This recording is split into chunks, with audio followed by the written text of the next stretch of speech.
Today, I have the pleasure of speaking with Ann Koffsky. Ann is the author of over 50 children's books and is the illustrator of over 100 different items as well.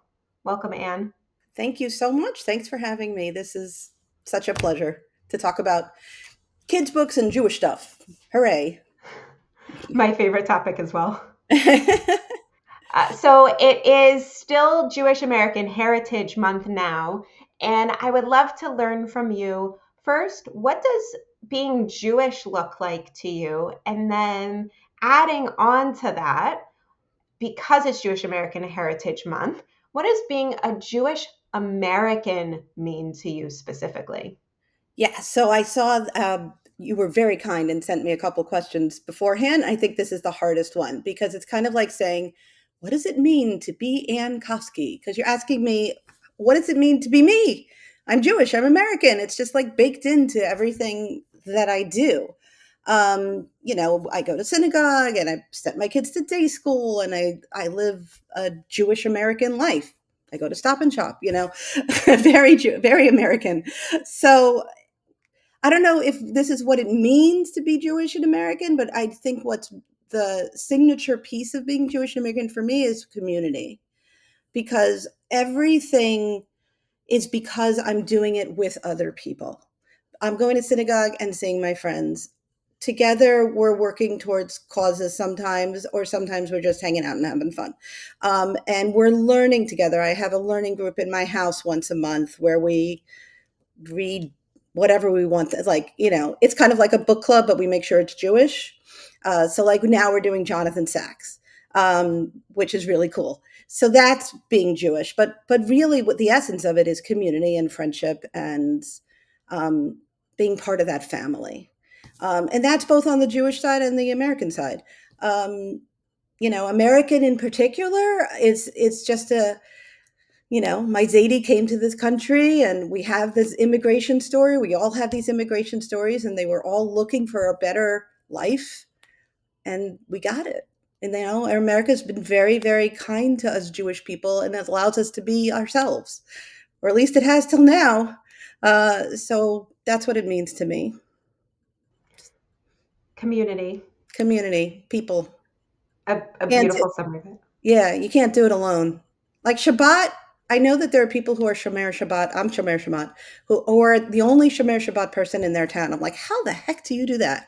Like, it's such a hard thing to do on your own. But if you do it with friends, then it's fun.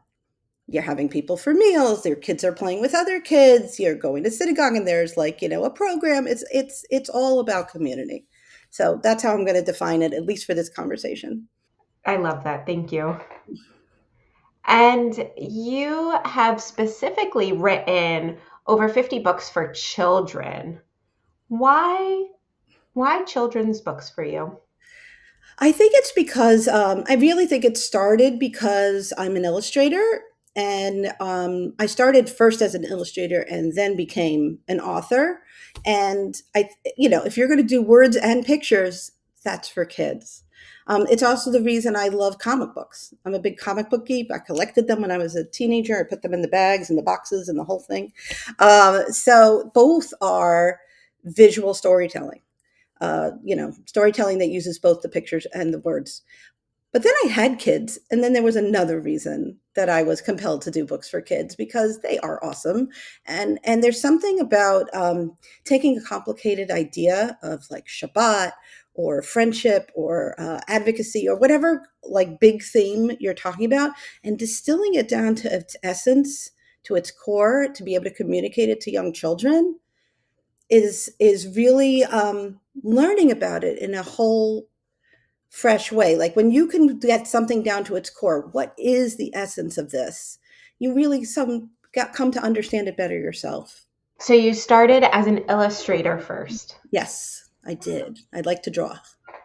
What has your journey looked like overall? How You did you mean get to writing? how did I get to writing? Well, basically, back in the year one when I started, um, I would go to trade shows because those still existed.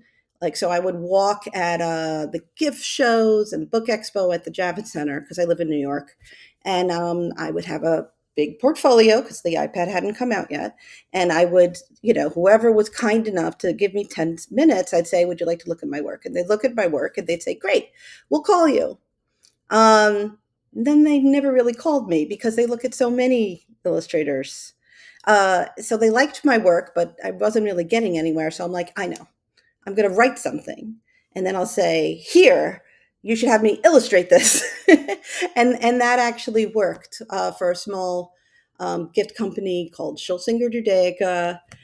They make wrapping paper, they make greeting cards, they make toys, menorahs, but they also wanted a couple of books as like gift objects. So I wrote the book, I illustrated the book, and went on sale in Pathmark.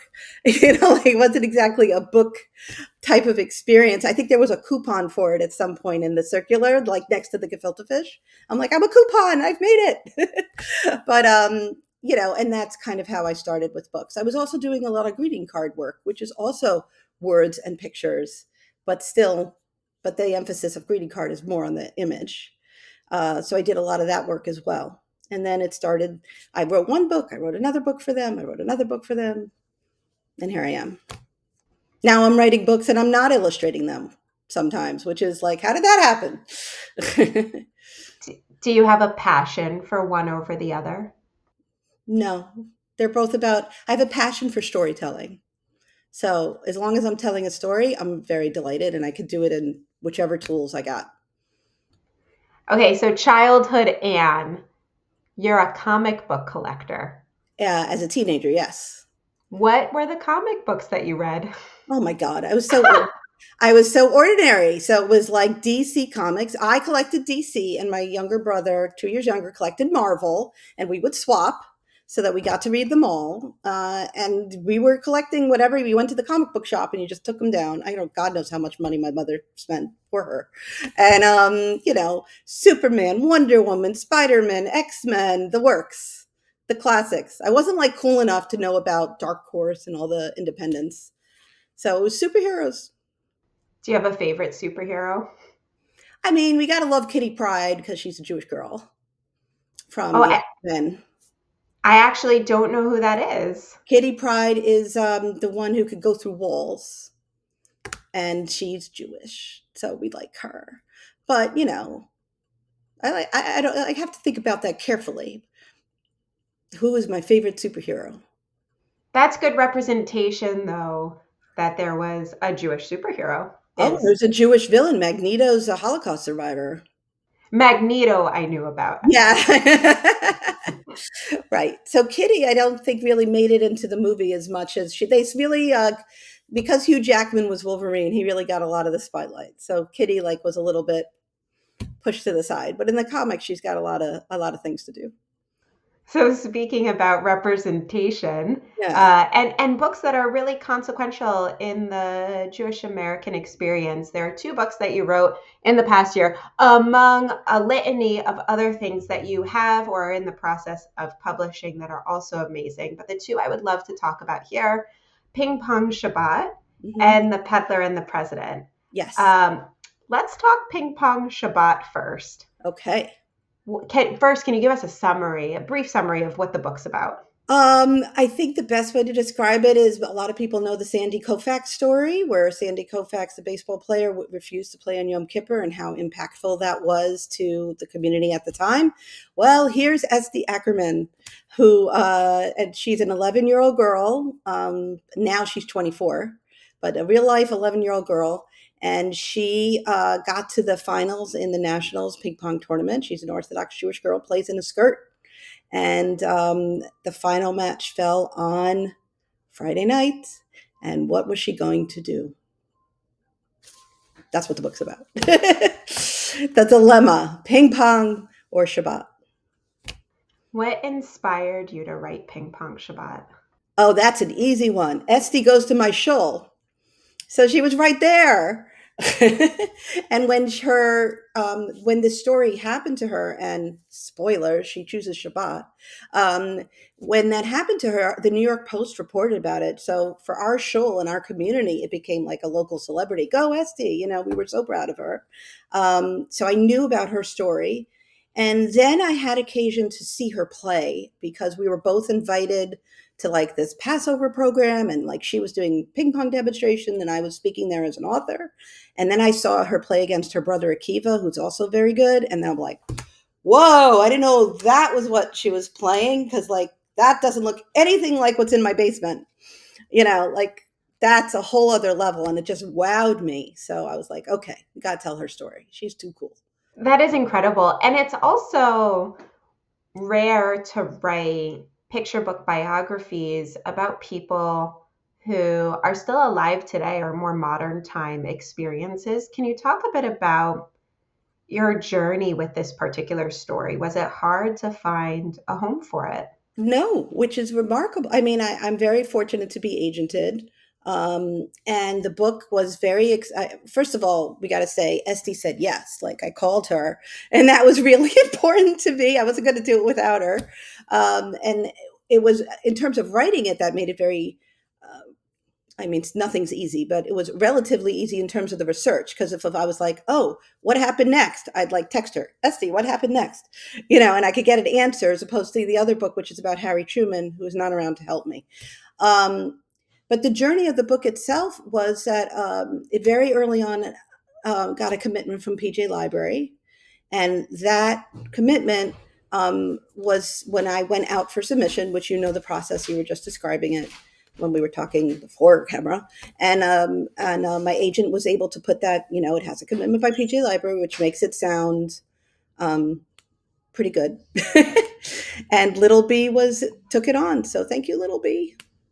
For those who aren't familiar with PJ Library, can you tell me about the kind of books that PJ Library distributes? Okay, so PJ Library is from the Harold Grinspoon Foundation, and they have a mission to get Jewish books in the hands of Jewish kids and Jewish families. And they do that by mailing out lots and lots and lots of books. They have a committee and a process, and they're very careful about what they select. And then once they've selected a title, they purchase in large quantities, and they have collaborations with federations and people all over the country, now all over the world, because they send to Asia and Europe and all sorts of places. So they are a massive influence, positive influence on Jewish publishing, and it's a beautiful thing. I think I heard that Harold Grinspoon was inspired by Dolly Parton's book initiative, and that's what gave him the idea. And it's been wonderful for me and my books. I think it's been wonderful for Jewish publishing. I think there's just a lot more Jewish books out there because of PJ. I had submitted it to them. They liked the story. I mean, it's an 11-year-old girl.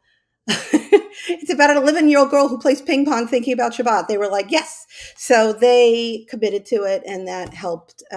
Once Little B knew they were interested, they knew they have a buyer, and they knew they have a respectable organization that likes the book. That's, it's a wonderful endorsement. So that was very helpful. That's wonderful. And to see a publisher that's not a Jewish publisher picking up a Mhm. story about an Orthodox Yes, Jewish girl is incredible. Especially Orthodox. I mean, there's a lot of Jewish books out there from general publishers. There's not a ton of Orthodox representation, although there is some. Like Richard Hoe has Two New Years, which shows an Orthodox family, and How Mirka Got Her Sword by Barry Deutsch is a graphic novel series about an Orthodox Jewish girl. Um, but this meant a lot to me, and I think it means a lot to other modern Orthodox Jewish families to see themselves in a book. It's really important to be able to do that. Mm, Can absolutely. you talk to me about whether it's that element of the book or something else? Can you talk to me about what elements you felt most strongly about incorporating in this story about Esty? I just wanted it to be really clear how hard the choice was, that the stakes were high, that she wasn't choosing between an ice cream cone and, life and death, that they both were very important to her. I wanted to make it clear that it wasn't an easy choice. A gold medal was super important to her. It was a gold medal match. And she cared about ping pong, and she worked at ping pong, and it was part of her soul. It wasn't, and Shabbat was also part of her soul. And she was really weighing two things that are very, very important to her. And so, in order to do that, I have to really explain how awesome Shabbos is. And I have to explain how awesome ping pong is to Esty. Actually, I have to explain how both are important to her. So, that's what was really important to me, that everybody understood how hard a choice this was. That I think was my priority. And it's very easy to be like, ugh, just celebrate Shabbat next week and play ping pong. Or ping pong, it's just a game. Who cares? Just it's Shabbat's important. So I had to like really, that was what was important to me to say, no, no, no, no. This stuff matters. Both of them matters. That's right. And not only did you do a beautiful job of it, but having that modern Orthodox representation at this age group, not just in illustrations, really is an incredible thing that you were able to make happen. And it is well felt in the story that there's this clear tension between her two priorities here. Yeah, thank you. That means I pulled it off. You Yay. did. What is it? Is that what you hope readers take away from the book, or is there some other? What is it that you hope that readers walk away with? A lot of things about how you like, what do you do when there are two competing things that you're important, and like how do you evaluate them? And so there's a lot of time, picture book's pretty darn short, so I spend a lot of real estate as picture books go about SD weighing this or this, on this hand, on this hand, and uh, to really highlight to readers that there may be a choice in their lives that has nothing to do with Shabbat or ping pong, but that both choices are valid and they really have to think about what's true to themselves. Um, I also have, like, as a modern Orthodox Jew, I would like, I guess part of the message is to say, yeah, Shabbat's really important to us. It's not a joke. Like, I do want people who are not Jewish who read the book to understand how valuable this is to us and that we can't just come on Saturday this one time and that we're not in crazy lunatic people, that there's reasons that we really value Shabbat and sacrifice for it. So like I guess that is a sub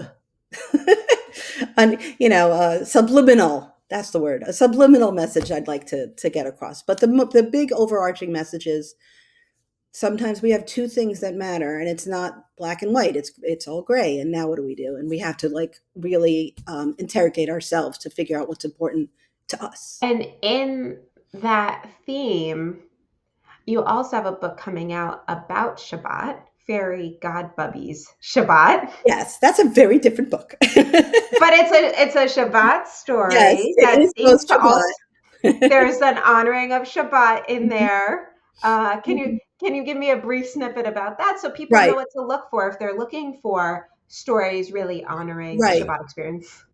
Well, that's really, I mean, it's a Shabbat story for me, really, it's a screens story because the big book that came out last year for educators, or have all been talking about, or at least all my friends who are educators who have been talking about, is The Anxious Generation.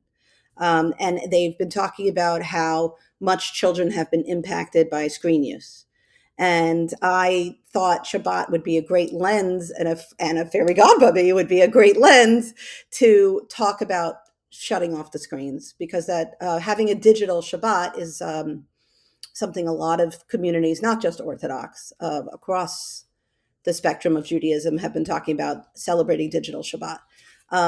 So the fairy godmother comes and she turns off their screens, and all of a sudden it's Shabbat. But by the end of the book, they decide that for Shabbat, they'd like to turn the screens off themselves too. But it was very important to me, actually, kind of like ping pong. I didn't want to make screens evil. Like, screens are fine, because I didn't want to say they're terrible, we should turn them off all the time, because that is not how life works. The point is that screens are great and we like them and they have digital chickens and games on them, but we should sometimes turn it off and be with family and watch It's a the sunrise. it's a really fun story. Thank you. Thank you. Thank Uh, you. I really like struggled on that one to not make it preachy, because like I don't want to be like, now you dip dip dip dip dip dip. Like it's very like I want it to be fun. Thank you. That's like the goal. It is fun, and I don't know. You're preaching a little bit to the choir here, so maybe I'm not the perfect audience to confirm that, but I do I think it's think a really fun everybody's the story. choir. I think everyone's the choir. I think if you got like a group of anybody in the world who ever had a teenager or has met one would say, yes, turn the screens off sometimes. Like we're all there. We all know That's right. it. Okay, now on to a maybe fun in a different way. Let's say book, The Peddler and the President, which Yes. just came out. Yes, I'm very proud of it. Here, I'll hold it up. Book. Uh, Perfect. Can Mhm. you tell me about The Peddler and the President? Okay, so that's a nonfiction title also. And it's a unique kind of biography because it's not the biography of one person, it's the biography of two people. It's a biography of a friendship. And it's a true story, completely nonfiction. Everything that happens in the book actually happened. Harry Truman had a friend that he met when he was a teenager named Eddie Jacobson. And they met as teenagers because Harry worked as a bank teller and Eddie Jacobson worked at a dry goods store around the corner. And every week it was Eddie's job to bring the money in from the store and deposit it. And he would see Harry, and they became friends. Then they lose touch a little bit. They reconnect when they both sign up to fight in World War One and are sent to the same camp, Camp Dolphinon military base. Together, they're assigned to work on the canteen together. They have a raging success. It's the best canteen ever. Makes money. Everyone's very excited about it. They both go to World War One and fight separately. They come back on the same boat. And while they're on the boat, they say, you know what? We did such a great job with the canteen. Let's open a store together. They open Truman and Jacobson Haberdashery, which promptly goes bankrupt because it's the Great Depression and nobody wants fancy men's hats. So they separate again, but this time they stay in touch. And Harry goes off to do politics, and Eddie goes off to continue being. He ends up eventually ends up opening his own clothing store. But first, he's a door-to-door peddler or salesman, however you want to characterize that. Um, and they're just friends. They get together. Eddie comes to Washington and visits him in the White House. Truman, as president, actually comes to Eddie's store and buys shirts, and it's covered by the local press. So they're very good friends. Eddie never asks Truman for anything because he's not gonna. I'm not gonna bother my friend, but except for one time, and that one time is when Truman is deciding whether he will recognize the new state of Israel as America. And Truman has had it. There's been too much advocacy from everybody, and he doesn't want to talk to anybody about it. And Chaim Weizmann has come to the country, the future president of Israel, to talk to Truman about it, and he won't see him. So Zionists call Eddie on the phone and say, can you go talk to your friend and ask him to see Chaim Weizmann? And Eddie does. And it's a very well documented conversation. And Eddie convinces his friend Harry to meet with Chaim Weizmann. And eventually, Harry chooses to recognize Israel. And they both talk afterwards that that conversation was pivotal to that decision. So it's an amazing piece of American history, very personal. It's an amazing piece of American history. How did you come to find out about it? In a very ordinary way, there's this wonderful adult trade book called First Friends by Gary Ginsberg, and it's about presidential friendships. And one chapter is about Roosevelt's friends with Daisy, I can't remember the last name, and another one's somebody else's friendship with somebody else. And I read the Truman chapter, and it was about Eddie Jacobson. And I'm like, this is an amazing story. So that started me on my journey to find out everything I could about the story. Um, I researched a lot. I, of course, got the big giant Truman book by David McCullough, and it was in there too. But I also was very lucky and found Eddie Jacobson knew in his lifetime how pivotal that conversation was. So he documented it and he wrote the exact what happened blow by blow by blow. And it's out there. And I found it on the internet. I'm like, oh my God, is this real? And it was. And it's so that's amazing. That's a gold mine for a writer because you have like this beautiful dialogue that I can work with. And the Truman Library has interviews with Eddie's children about it. So there was just a wealth. It didn't happen that long ago.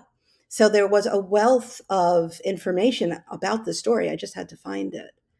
And it was so funny. It's like for me, it's history. I imagine for you, it's history. I was walking down I visited, talking about community. I have a neighbor, Lottie, down the block from me. She's 98. And I visited her on Shabbat a couple of weeks ago. And she said, "Oh, what's going on?" I said, "Oh, my new book just came out. It's about Harry Truman and Eddie Jacobson." And she's like, "Oh, I loved Harry. It was so nice. We really voted for him." I'm like, "Oh my God, it's not history for her. She lived it." So it didn't happen that long ago. Just did. That is such an important reminder for us that it didn't happen It that long reminded ago. me. I'm like, oh my God, she knew she voted for Truman.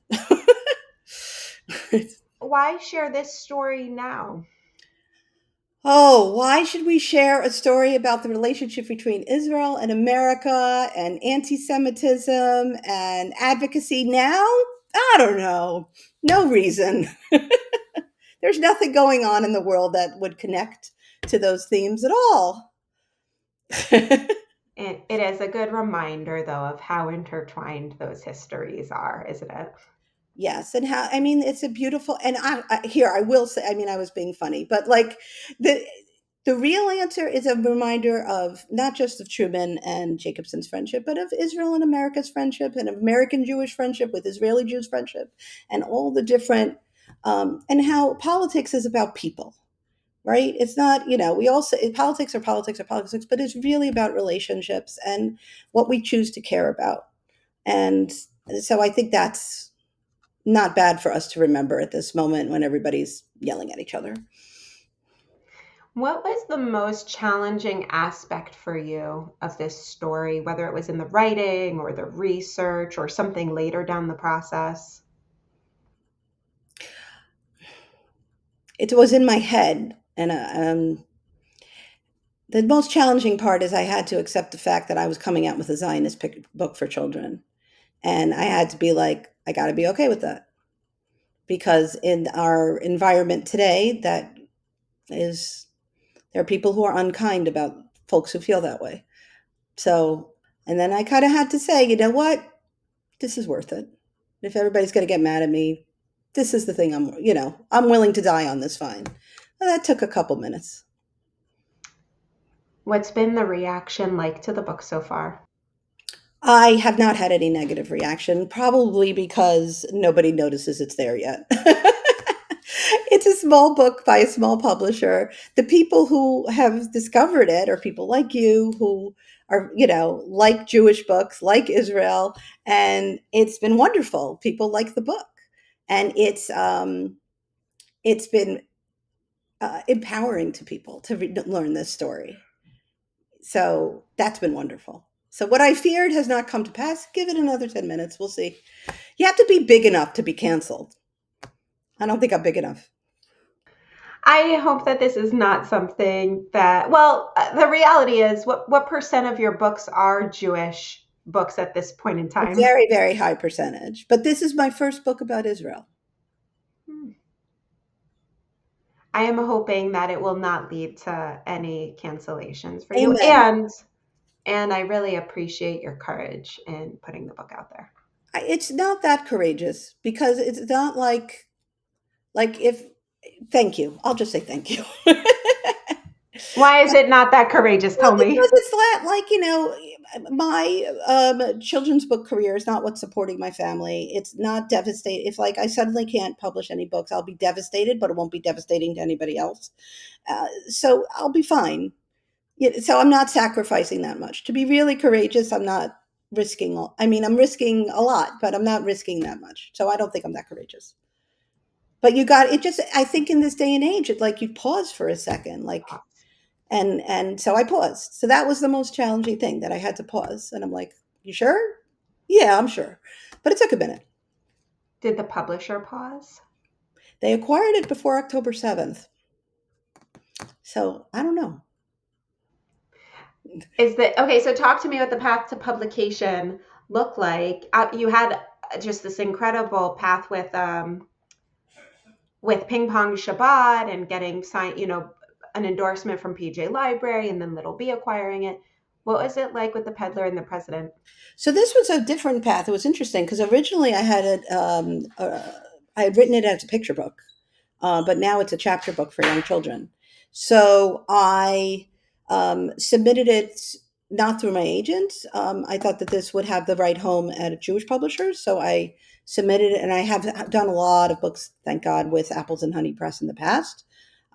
So I submitted to Apples and Honey. They loved the story, but they very smartly, I think, looked at it and said, you know what, we want to age it up a bit. And they recommended that I make it a bit longer and a bit more detail, so that it would be appropriate for 6 to 9 as opposed to 4 to 7, because they felt the content, you know, what does recognizing a country mean? That's like hard to explain to a 4-year-old. Oh, I see you over there. I recognize you. Like, that's not typically how a 4-year-old thinks. So I think they were really smart to age it up, and I think they did a beautiful job with it. In the story, you were hyper focused on the friendship between Harry Truman and Eddie Jacobson. Hmm. Talk to me about what that looked like, because I mean, you do it beautifully, but you span so much time over the course of this book. And in Yes. a picture book, that's really challenging. Can you And talk this to me time about that? period is so rich with so much. I mean, I'm leaving out World War I, World War II, two atom bombs, everything that people are doing in Israel itself. Like, I am not talking about Herzl. I'm not talking about Jabotinsky. I'm not talking about the Haganah. This is because Eddie and Harry had nothing to do with them. So but having that really rigid lens makes me able to tell a specific story. Like, if I had piled all that information in, I don't think we'd have this arc of being quiet most of the time and then choosing to use our voice at the one moment that we know it matters, or um, just showing how one person's voice can make such an impact. Because if there's 10 million other voices, then you won't be able to hear that one voice. So, yeah, that's the cool thing about being a nonfiction writer, because yes, everything I'm saying is true. So, like, you could say, so then why do you need you? So you need me because I could just, read about it on Wikipedia or something. But what I'm doing is finding the story inside history, like finding that arc and finding meaning from it. With writing The Peddler and the President, were there any surprises for you in the writing of this? Just like, there's just fun details that when I'm reading Eddie's account, and I'm like, oh, that's hysterical. Like, he said, it was a very stressful interview. So, like, the last line of his account is, I left the White House, I walked across to the hotel bar, and I found myself drinking 2 double bourbons, which I had never done before. So I'm like, that's awesome. I like this guy. And then the other like thing was just, they were in the army together. So their language was that of army people. So, when Harry is thinking, he's facing the window, and Eddie describes in his documentation, and Harry spins his chair around, looks him in the eye, and says, "You win, you bald-headed SOB. I'll meet with him." And it's so and it's funny because he blanks out the SOBs in his document, but you know what's there. And it's just like so real. They're such real people. They're not characters. They're human. And so that was, I don't know if that was surprising and delightful. Just to get that authenticity. And I hear that you visited the Truman Library. Oh my gosh, what a treat. Now, I had already written the book at that point, but I did get to go because my son wanted to see the Kansas City Chiefs play. So we went on a family trip to see a football game. But I'm like, once we're here, if we're seeing the Chiefs on day one, then we are going to the Truman Library on day two, because it was right there. And it's a great place. I mean, and they have this whole room dedicated to Truman's Choice. They have a whole room showing the different sides of the question. They have a whole wall about Eddie Jacobson, and I'm like, oh, see, I was right. I was right. This is really important, and it was amazing to see, and it was amazing to see. Just it's very well done. There's beautiful Thomas Hart Benton murals there, but what was cool is they had the illustration was going on when I visited. So I was taking pictures left and right for the illustrator to have as reference because they even had a mock-up of Truman's Oval Office.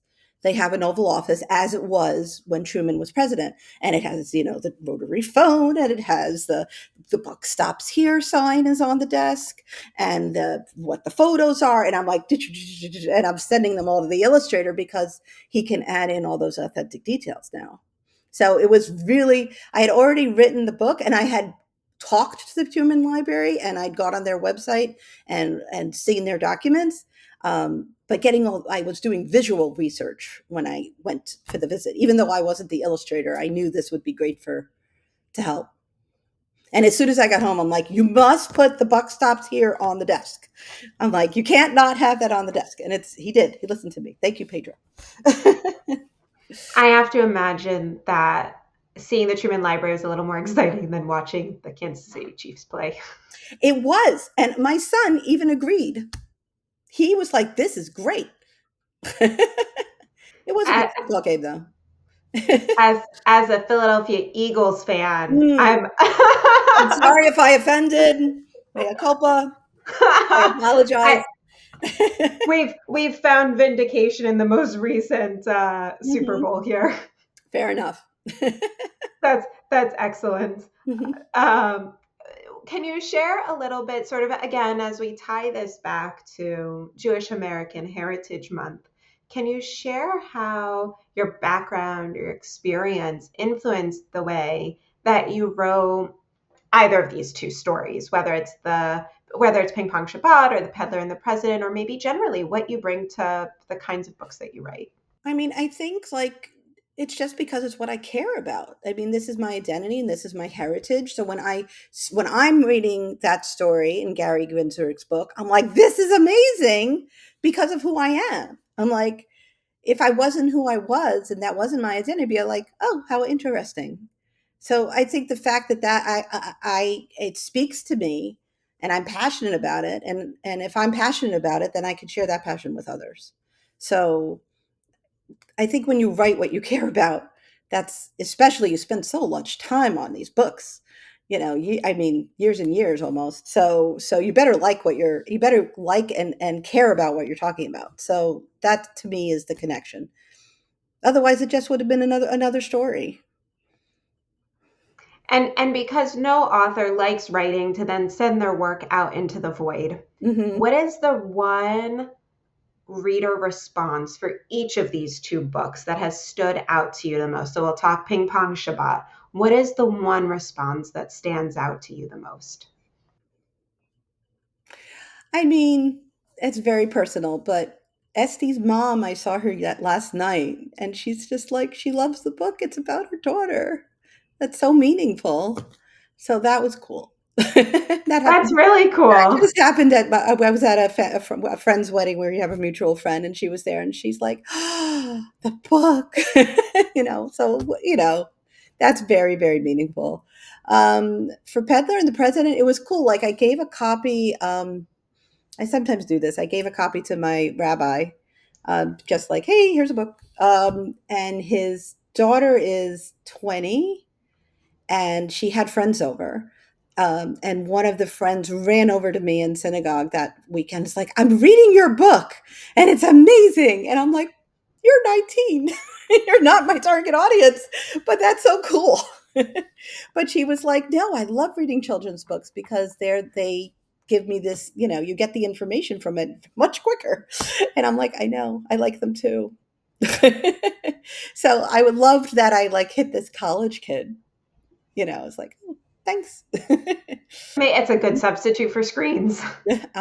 Yes, absolutely. Books, they're the pre-screen technology. They really are. Mhm. Who knew? A lot of people, actually. A lot of people knew books are cool. What is the best way for readers to follow your work? Thank you for asking. So on Instagram, I'm Ann Koffsky, ANNKO, F as in Frank, F as in Frank, S as in Sam, KY. Find me and follow me on Instagram. And if you'd like to sign up for my Substack, it's called Coloring Jewish, and I send out free Jewish coloring pages that I draw before most Jewish holidays. Other than that, don't worry, I won't spam your inbox. And you could do that either by finding Coloring Jewish on Substack, or you can go to my website, annkofsky.com, and click on coloring, and you'll find my newsletter. So I would love for you to follow me there too. I can definitely attest that the coloring pages are top-notch entertainment on holidays. Yay! Yep. Wonderful. And it has been such a pleasure to have you on the podcast today. Thank you Thank for you. sharing with us your background and about these two incredible books. And I look forward to seeing all of the additional books that are coming out in the next year or so from you. Thank you so much. And thank you for doing this, Lauren. It's just nothing better than to coming together to talk about Jewish books. So thank you. It's all about community. There you go. Thanks, Anne.